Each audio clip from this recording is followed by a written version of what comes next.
अस्सलाम वालेकुम। आज हम इंटीग्रेशन स्टार्ट करेंगे स्टूडेंट्स, और इसमें कुछ इंपॉर्टेंट फार्मूले जो आप लोगों को जहन में रखने होंगे। First of all, integration of zero, ये इंटीग्रल का साइन है, sign of integral. Integration of zero is equal to C why, because C का डेरिवेटिव जो है, सी कांस्टेंट, एनी कांस्टेंट का डेरिवेटिव क्या होता था? ज़ीरो। तो ज़ीरो की इंटीग्रेशन क्या हुई? सी। ये विद रिस्पेक्ट टू एक्स मैंने लगाया, ये ज़रूरी नहीं है विद रिस्पेक्ट टू वाई हो, विद रिस्पेक्ट टू जी हो। इंटीग्रेशन ज़ीरो की with respect to x, with respect to y, with respect to any variable, तो वो एक कांस्टेंट हमारे पास क्वांटिटी आएगी, क्योंकि इंटीग्रेशन को हम एंटी डेरिवेटिव भी कहते हैं। फार्मूले उल्ट हो जाएंगे। कांस्टेंट का डेरिवेटिव ज़ीरो था, तो ज़ीरो की इंटीग्रेशन कांस्टेंट होगी। Number two, integration of one is always equal to x. One की इंटीग्रेशन एक्स होगी, और याद रखें कि एक्स इसलिए होगी क्योंकि मैं इंटीग्रेशन कर रहा हूं विद रिस्पेक्ट टू एक्स। अगर मैं यही integration with respect to y कर देता हूं, यानी डी वाई, तो वन की इंटीग्रेशन वाई होगी। अगर मैं यही integration with respect to theta कर देता हूं, तो वन की इंटीग्रेशन थीटा होगी। और साथ में प्लस सी, ये हर फार्मूले में हमने सी लाजमी ऐड करना है, क्योंकि सी इंटीग्रेशन किसकी है? ज़ीरो की। तो इस लिहाज से ये हर एक में ऐड की जाती है। वन की इंटीग्रेशन एक्स और प्लस सी, ये हमारे पास इंपॉर्टेंट फार्मूला बना। तीसरी चीज, अगर हमारे पास x raise to power n ये आए, x की पावर n, तो हम पावर में एक ऐड करेंगे और इस होल पावर के साथ डिवाइड करेंगे। प्लस सी तो लगाना ही है साथ में लाजमी। वो जीरो की इंटीग्रेशन है, जैसे कांस्टेंट का डेरिवेटिव जीरो, जीरो की इंटीग्रेशन सी, इसलिए वो सी हर एक में ऐड कर देते हैं। जीरो की इंटीग्रेशन है, कोई फर्क नहीं पड़ता। तो जब भी x की पावर आए, माइनस में आए, प्लस में आए, फ्रैक्शन में आए, हमने पावर में एक ऐड करना है, और वो जो होल पावर बनेगी उसी पावर के साथ डिवाइड करना है। इसी को हम जो है वो एक दूसरी फॉर्म में जो है वो सॉल्व करते हैं।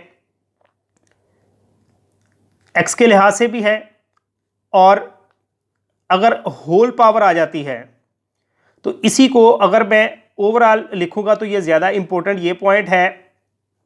किसी फंक्शन की होल पावर आ जाती है हमारे पास n, ये स्टूडेंट जनरल फार्मूला है जो ऊपर मैंने आप लोगों को फार्मूला लिख के दिया है नंबर 3, इसी की जनरल फॉर्म ये नीचे वाली है, f of x raise to power n। अगर x का कोई फंक्शन है और उसकी होल पावर आ जाती है, तो हमने चेक ये करना है कि क्या जो बेस है हमारे पास, ये f ऑफ x बेस है, ये बेस की अगर डेरिवेटिव आगे मौजूद है, बेस का डेरिवेटिव अगर आगे मल्टीप्लाई हो रहा है, तो इन दैट केस हम इस पूरे फंक्शन की जो पावर है उसमें एक ऐड करेंगे और उसी पावर से डिवाइड करेंगे, और प्लस सी तो एक लाजमी चीज है। तो ये जनरल फॉर्म बनी कि बेस का डेरिवेटिव अगर आगे मल्टीप्लाई हो रहा है, देन पावर में ऐड करके डिवाइड करेंगे। यहां पर भी यही केस था स्टूडेंट, गौर करें। यहां पर बेस क्या है? x है, और x का डेरिवेटिव क्या होता है? x का डेरिवेटिव 1, आगे 1 लिखा जा सकता है, जरूरत नहीं लिखने की, 1 से मल्टीप्लाई करें, एज इट इज रहते हैं। लिहाजा अगर 1 बेस का डेरिवेटिव आगे मौजूद था तो ही मैंने इसकी पावर में एक ऐड किया और उसी से डिवाइड किया। लिहाजा जनरल फॉर्म आप लोग याद रखें कि जब भी हमारे पास होल पावर आए किसी फंक्शन की, होल पावर, पूरी पावर जो है, तो इन दैट केस हमने बेस का डेरिवेटिव आगे चेक करना है। अगर बन रहा होगा या बन सकता होगा, तो देन हमने पावर में एक ऐड करके डिवाइड करना है। ये एक बहुत इंपॉर्टेंट फार्मूला है। इसको मैं कह सकता हूं, जिस तरह से हमारे पास एक पावर रूल होता था डेरिवेटिव में, और वो हर जगह पे अप्लाई होता था, कॉमन रूल था, कॉमन फार्मूला था, ऐसे ही इंटीग्रेशन में ये फार्मूला बहुत कॉमन है। इसको आप लोगों ने याद रखना है। Number 4, integration of 1/x is natural log of x plus c। 1/x की integration students natural log of x होगी, क्योंकि अगर आप लोगों को याद हो तो लॉग ऑफ x का, नेचुरल लॉग ऑफ x का डेरिवेटिव 1/x होता था, तो 1/x की इंटीग्रेशन उसका उल्टी होगी, तो 1/x की इंटीग्रेशन लॉग ऑफ x होगी। इसको मैं जनरल फॉर्म में लिखता हूं, और आप लोगों ने जनरल फॉर्म जो है वो ज्यादा याद रखना है, जनरल फॉर्म में वो ज्यादा इंपॉर्टेंट है, और यहां पर भी वो यूज हो रही है, लेकिन ये जरा डायरेक्ट शॉर्टली है 1/x का नेचुरल लॉग ऑफ x। तो जनरल फॉर्म ये है कि अगर हमारे पास इस तरह से हो कि जो रकम हमारे पास बटे में है, यानी अगर हमारे पास इंटीग्रेशन करनी है हमने किसी ऐसी टर्म की जो फ्रैक्शन की शक्ल में है, बटे में है, तो हमने देखना है कि बटे वाली जो रकम है, बटे में डिनोमिनेटर में नीचे जो रकम है, अगर उसका डेरिवेटिव ऊपर न्यूमरेटर में मौजूद है तो हमने नीचे वाली जो रकम होगी उसका नेचुरल लॉग लेना है। ये याद रखें कि जब भी हमारे पास प्लस सी, कि जब भी बटे वाली रकम का डेरिवेटिव ऊपर बन रहा हो तो बटे वाली रकम का लॉग आ जाएगा। जैसे कि यहाँ पे बटे में x था, उसका डेरिवेटिव 1 पड़ा हुआ है, ऊपर मौजूद है, x का डेरिवेटिव 1 ही होता है, तो जब बटे वाली रकम का डेरिवेटिव ऊपर पड़ा होगा तो बटे में जो रकम होगी उसका नेचुरल लॉग ले लेंगे। तो ये एक जनरल इसकी जो है वो प्रॉपर्टी है। This property is also very important property, इनका बहुत ज्यादा यूज आएगा दोनों प्रॉपर्टीज का। नेक्स्ट नंबर 5 फार्मूला जो आप लोगों को याद रखना होगा फिल वक्त के लिए, integration of e raise to power x dx equal होती है e raise to power x की इंटीग्रेशन ex ही होती है प्लस c, क्योंकि ex का डेरिवेटिव ex था, ex की इंटीग्रेशन भी e की पावर x ही होगी, इसमें कोई डिफरेंस नहीं आएगा। हाँ, अगर हमारे पास जर्नल फॉर्म में इसको लिखें तो जर्नल फॉर्म में कुछ यूं लिखेंगे कि अगर हमारे पास e raise to power ax आए जर्नल फॉर्म में, तो क्या होगा, e raise to power ax की integration e raise to power ax ही होगी, बट जो पावर का डेरिवेटिव बनेगा उससे डिवाइड करना होगा। पावर ax है, उसका डेरिवेटिव क्या बनेगा, ax में x का 1 होता है, तो डेरिवेटिव क्या बना a, तो a बटे में आएगा और प्लस c। यहां पर भी यही यूज हुआ है, लेकिन x पावर थी, पावर का डेरिवेटिव 1 है, नीचे 1 नहीं लिखते, जरूरत नहीं होती, इस वजह से जनरल प्रॉपर्टी जो है वो ये वाली है। तो ये चंद प्रॉपर्टीज आज के लेक्चर के लिए, जस्ट यही प्रॉपर्टीज जो है वो आप लोगों को, ये फार्मूले आप लोगों को मैंने बताए हैं, ये फार्मूले आप लोगों ने ज़हन में रखने हैं। नेक्स्ट लेक्चर में मजीद फार्मूले, और हर लेक्चर में कुछ ना कुछ फार्मूले आप लोगों को बताता रहूँगा, और इस तरह से सारे के सारे फार्मूले जो है वो हम समझ जाएंगे, कर लेंगे। तो इन फार्मूले से रिलेटेड क्वेश्चंस करते हैं एक्सरसाइज 3.2 के। तो क्वेश्चन नंबर 1 पे आप लोग गौर करें, आप लोगों की बुक्स में क्वेश्चन मौजूद है एक्सरसाइज 3.2। क्वेश्चन नंबर 1 जो कि आज हम करेंगे सारे का सारा, तो स्टेटमेंट इसकी यही है कि इनको इंटीग्रेट करना है। ये हमें कुछ फंक्शंस दिए गए, इन सबको इंटीग्रेट करना है, इवेल्युएट करना है इनको। जैसे कि फर्स्ट पार्ट जरूरी है समझने के लिए, इंटीग्रल जो उसने हमें दिया हुआ है हम i के इक्वल इसे फर्ज कर लेंगे। जनरली मैं इसको i के इक्वल रख लेता होता हूं, ज्यादा बेहतर है।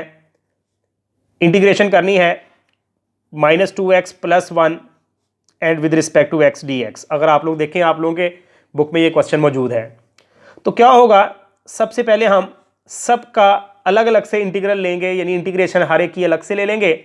जैसे कि 3 जो है वो कांस्टेंट है, इसको शुरू में लिखकर और इंटीग्रेशन करेंगे x² की विद रिस्पेक्ट टू x यानी dx। -2 जो है वो शुरू में लिखकर इंटीग्रेशन करेंगे x की dx प्लस इंटीग्रेशन होगी 1 की dx। तो सब टर्म्स जो ऐड हो रही थी उन सब की इंटीग्रेशन हमने सेपरेट की, अलग अलग की। तो अभी आप लोगों को फार्मूला बताया, जब भी हमारे पास x की पावर आएगी तो पावर में ऐड करके डिवाइड करना होगा। पहले तो यही क्वेश्चंस होंगे इजी से, सीधे सीधे। तो x की पावर आ रही है, स्टूडेंट गौर करें, पावर में एक ऐड करेंगे। जब एक ऐड करेंगे तो लिखने की तो जरूरत नहीं है ना, 2 + 1, यानी एक ऐड कर दें 2 है, सीधा सीधा ऐड करें तो 3 बनेगा और 3 से डिवाइड करें। यहां पर भी x है और पावर क्या है 1 है। जब भी x आए या x की पावर आए तो पावर में एक ऐड करना है, एक पावर पहले है, एक ऐड करेंगे तो 2 हो जाएगी और 2 से डिवाइड कर देंगे। 1 है तो 1 की इंटीग्रेशन आप लोगों को बताएगी, x है तो ये x लगाई, और ये जब सारी इंटीग्रेशन तमाम टर्म्स की इंटीग्रेशन कंप्लीट हुई तो एंड में सबके लिए एक जनरल कांस्टेंट आ गया, कांस्टेंट ऑफ इंटीग्रेशन जिसको हम बोलते हैं। तो ये 3 3 तक कैंसिल, 2 2 से कैंसिल हुआ, तो x cube minus x square plus x and plus C is the answer. तो सिंपल फार्मूला यूज हुआ है, एक्स की पावर जब आए तो पावर में ऐड करके उसी पावर से डिवाइड करना है। सेकंड और थर्ड पार्ट दोनों का स्टाइल जो है वो सेम है, दोनों को करने का तरीकाकार जो है वो सेम है। मैं थर्ड पार्ट कर रहा हूं, सेकंड पार्ट आप लोगों ने ट्राई करनी है। आई इक्वल है x into square root of x प्लस 1 डी एक्स। तो सबसे पहले तो हम इसे अंदर मल्टीप्लाई करेंगे ना, x की पावर, ये x को इससे मल्टीप्लाई किया तो ये पावर 1 है और ये स्क्वायर रूट मतलब कि 1/2 है, ये ऐड हो जाएगी, प्लस x को 1 से मल्टीप्लाई करेंगे, x आएगा और इस होल टर्म की इंटीग्रेशन आ जाएगी। तो ये ऐड हो गया, हमारे पास क्या बना, x की पावर 3/2, तो इसकी इंटीग्रेशन अलग कर दी dx और x की इंटीग्रेशन अलग कर दी। अब हमने इंटीग्रेशन करनी है स्टूडेंट, पहले इंटीग्रेशन नहीं की, सिंप्लीफाई किया, x को अंदर मल्टीप्लाई किया है। प्रीवियस पार्ट में बटे वाले आए तो बटे में रकम हो तो उसको ऊपर ले जाके पावर माइनस कर लेंगे, फिर वही फार्मूला लगेगा। तो यहां पर x की पावर आ रही है, समझ लें ये n है, तो जब भी x की पावर आएगी पावर में एक जमा करेंगे तो 3/2 पावर है, एक जमा कर दिया और जो पावर बनी उसी पावर से डिवाइड कर दिया। यहां पर भी देखें x की पावर कितनी है, 1 है, एक जमा किया तो 2 हो गई और 2 से डिवाइड कर दिया, और सारी जब इंटीग्रेशन हुई तो प्लस कांस्टेंट आ गया, कांस्टेंट ऑफ इंटीग्रेशन।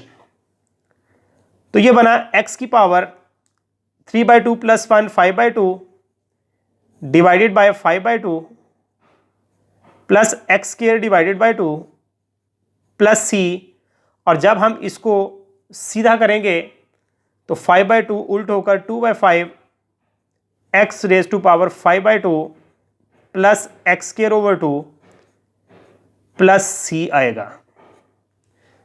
तो ये इस क्वेश्चन का आंसर बन रहा है। तो इसी तरह से सेकंड पार्ट था जो आप लोगों ने ट्राई करनी है। नेक्स्ट पार्ट नंबर 4, तो इंटीग्रेशन इसमें करनी होगी।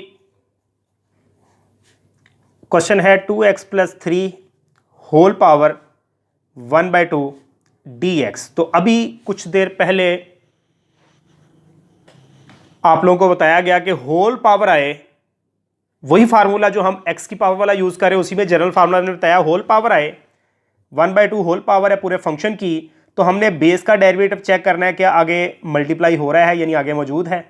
तो फिलहाल तो कुछ भी नहीं है आगे, लेकिन पावर का इसका बेस का डेरिवेटिव चेक करने बनेगा क्या, तो 2x का 2 बनेगा और 3 कांस्टेंट है उसका डेरिवेटिव 0 बनेगा। याद रखें डेरिवेटिव की बात कर रहा हूं, इंटीग्रेशन नहीं, यानी इसका डेरिवेटिव आगे बनाना है। तो 3 का 0 2x का 2, तो आगे जस्ट 2 हमें रिक्वायर्ड है जो इसका डेरिवेटिव है, तो 2 तो बन सकता है, यानी हम 2 से डिवाइड कर देंगे और 2 से मल्टीप्लाई कर देंगे। इस पूरी टर्म को हमने 2 से डिवाइड और 2 से मल्टीप्लाई किया। तो अब अगर हम देखें तो बेस का डेरिवेटिव आगे पड़ा हुआ है, तो जब ऐसा हो बेस का डेरिवेटिव आगे मौजूद हो तो आप लोगों ने इस फंक्शन की जो पावर थी उसमें एक जमा करना है और उसी पावर से पूरी रकम को डिवाइड करना है। प्लस सी तो आएगा कांस्टेंट ऑफ इंटीग्रेशन, ये 1/2 आएगा। इसकी इंटीग्रेशन हमने की है कि बेस का डेरिवेटिव आगे ज़रब हो रहा था इसलिए पावर में ऐड करके डिवाइड किया, 1/2 2x प्लस 3 पावर बनी 3/2 और यहाँ पर भी बनी 3 divided by 2 plus C, 2 cancel, so 1/3, ये जो बटे में 3 है 2x plus 3 raise to power 3/2 plus C is the answer.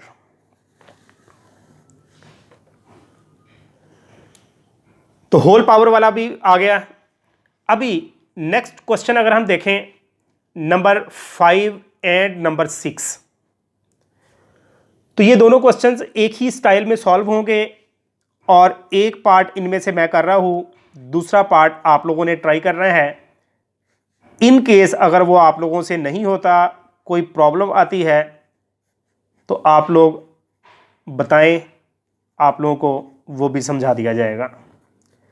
तो स्टूडेंट यहां पर भी होल पावर ही आ रही है। अभी हम होल पावर वाला क्वेश्चन ऊपर करके आए हैं, लेकिन ये होल पावर अगर मैं देखूं तो ये होल स्केयर है। बेसिकली पावर जो है वो इतनी मुश्किल नहीं है, स्केयर का हमारे पास फार्मूला होता है। हम फार्मूला ओपन कर देंगे तो ज़्यादा इजी रहेगा। पहली टर्म जो है उसका होल स्केयर प्लस दूसरी टर्म जो है इसका whole square plus 2 first term into second term और इस पूरी टर्म की इंटीग्रेशन।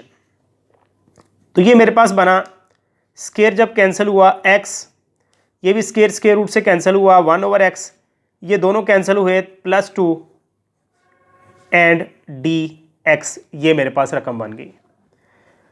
तो मैं सब की इंटीग्रेशन अलग से करूंगा, x की इंटीग्रेशन अलग कर देंगे, 1/x की इंटीग्रेशन अलग कर देंगे, 2 है तो 2 को बाहर लिखकर और 1 की इंटीग्रेशन करेंगे, 2 को मल्टीप्लाई करें 1 से 2 ही बनता है। तो x अभी थोड़ी देर पहले करके आए हैं कि जब भी x आए तो पावर में ऐड करते हैं और उसी से डिवाइड करते हैं। तो पावर में ऐड किया तो स्केयर बना और उसी से डिवाइड किया। 1/x की इंटीग्रेशन आप लोगों को फार्मूला बताया, नेचुरल लॉग ऑफ x है, और 1 की इंटीग्रेशन x होती है क्योंकि विद रिस्पेक्ट टू x कर रहे हैं, और सब सारी इंटीग्रेशन होगी तो +c आ गया। ये इस क्वेश्चन का आंसर बन रहा है। सारे फार्मूले हैं, आप लोगों को फार्मूले समझाए गए हैं, बताए गए हैं, फार्मूलों को देखें समझ आ जाएगी। नेक्स्ट क्वेश्चन नंबर 7 और क्वेश्चन नंबर 8, ये भी दोनों पार्ट्स बिल्कुल सेम हैं। मैं इनमें से पार्ट नंबर 8 सॉल्व करता हूं। ये है इंटीग्रेशन हमने करनी है square root of y into y plus 1 divided by y with respect to y। तो यहाँ पे हम पहले इनको सिंप्लीफाई करेंगे, फिर इंटीग्रेशन होगी, दोनों पार्ट्स, प्रीवियस पार्ट भी और ये भी। पहले इससे मल्टीप्लाई करें तो y की पावर ये 1/2 है और यहाँ पे y की पावर 1 है, +1 आई। स्क्वायर रूट ऑफ y को 1 से मल्टीप्लाई किया, स्क्वायर रूट ऑफ y आया और बटे में y मौजूद है इंटू dy। ये बना y की पावर, जब दोनों को ऐड किया तो 3/2 प्लस y की पावर, इसको भी अगर हम स्क्वायर रूट की बजाय 1/2 लिख लें, सिंप्लीफाई कर रहे हैं स्टूडेंट्स। अब नेक्स्ट सिंप्लीफिकेशन ये है, अब जो पिछला जुज़ मैंने नहीं किया वो इस फॉर्म में दिया हुआ है। तो बटे में जो टर्म है उसको दोनों के नीचे अलग से लिखेंगे, y की power 3/2 divided by y plus y की पावर 1/2 डिवाइडेड बाय y, बटे वाली रकम को दोनों टर्म्स के नीचे अलग अलग लिखने के बाद ये ऊपर जाके माइनस होगी पावर 3/2 -1, और इसकी इंटीग्रेशन भी हम अलग कर देते हैं। ये भी ऊपर जाके होगी -1, तो 1/2 -1। अभी तक हमने इंटीग्रेशन नहीं की स्टूडेंट, सिंप्लीफाई कर रहे हैं। तो ये क्या बना, y की पावर 3/2 में से -1 किया तो 1/2 dy, और यहाँ पे 1/2 में से माइनस किया 1, एलसीएम लेके -1/2 dy। तो इस तरह से सिंप्लीफिकेशन की हमने। ऊपर जो क्वेश्चन दिया गया था उसको सिंप्लीफाई करने के बाद ये बना। अब इसको इंटीग्रेट करना है तो बिल्कुल सेम एज जब x की पावर आए, तो यहाँ पे y वेरिएबल है तो with respect to y same as, formula तो सेम है कि y की जब पावर आएगी तो पावर में एक ऐड करेंगे ओनली और उसी पावर से डिवाइड कर देंगे। सेम यही फार्मूला चल रहा है हर क्वेश्चन में। यहां पर भी y की पावर में 1 ऐड करेंगे +1 और इसी पूरी पावर से डिवाइड कर देंगे, और कांस्टेंट तो लगाना ही होगा लाजमी, और इसे हम करेंगे सिंप्लीफाई। y की power 3/2 divided by 3/2 plus y की पावर एलसीएम लेंगे 1/2 divided by 1/2 and plus c। तो ये स्टूडेंट्स हमारे पास, इसको जब हमने सीधा किया तो 2/3 y की पावर 3/2 प्लस ये सीधा किया तो ये बटे में है, उल्टा हुआ तो 2 बना, y की पावर 1/2 लिखें या स्क्वायर रूट लिख दें, and plus c is the answer. Simplification कोई इतना मुश्किल काम नहीं है। तो ये क्वेश्चन था 1 का, पार्ट नंबर 8 और पार्ट नंबर 7 बिल्कुल सेम इसी तरह से आप लोगों ने ट्राई करना है। नेक्स्ट क्वेश्चन पे चलते हैं जी। क्वेश्चन नंबर 9 और जो क्वेश्चन नंबर 10 है, ये दोनों पार्ट्स बिल्कुल सेम है। इनमें से मैं एक पार्ट कर रहा हूं, एक में वेरिएबल थीटा है, एक में वेरिएबल एक्स है, तो नो प्रॉब्लम, दोनों का मेथड सेम है। तो क्वेश्चन नंबर 1 का जो 10 पार्ट है, 9 और 10 ये एक जैसे हैं स्टूडेंट्स। इनमें से मैं पार्ट 10 कर रहा हूं। अगर देखें तो हम यहाँ पर हमारे पास होल पावर आ रही है 1 minus square root of x का होल स्क्वायर, और होल स्क्वायर हमारे पास पहले भी आया था, हम स्क्वायर को ओपन कर लेते हैं। लेकिन यहाँ पर एक दूसरे मेथड से करना ज़्यादा ईजी है, क्योंकि बटे में स्क्वायर रूट एक्स भी है, यहाँ पे खाली स्क्वायर नहीं है। उस क्वेश्चन में एक ही टर्म थी सिर्फ स्क्वायर वाली, स्क्वायर ओपन किया। यहाँ पे ज़्यादा ईजी जो है, दोनों पार्ट जो है इनका ये तरीका है कि हम इसको यूँ लिख सकते हैं 1 minus square root of x and whole square into 1 over square root of x d x, ऐसे इसको लिखा जा सकता है। अब देखें तो जब होल पावर आए, हमने फार्मूला पढ़ा जनरल फार्मूला कि जब भी होल पावर आए तो हमने बेस का डेरिवेटिव आगे चेक करना होता है, बन रहा है या नहीं बन रहा। तो बन सकता है, देखें 1 का डेरिवेटिव 0 होता है, minus square root of x का 1 over 2 into square root of x होता है। तो यहाँ पे जस्ट 2 चाहिए, बल्कि ये माइनस है तो -2 चाहिए। तो हम क्या करेंगे, -2 से मल्टीप्लाई करेंगे और -2 से ही डिवाइड कर देंगे।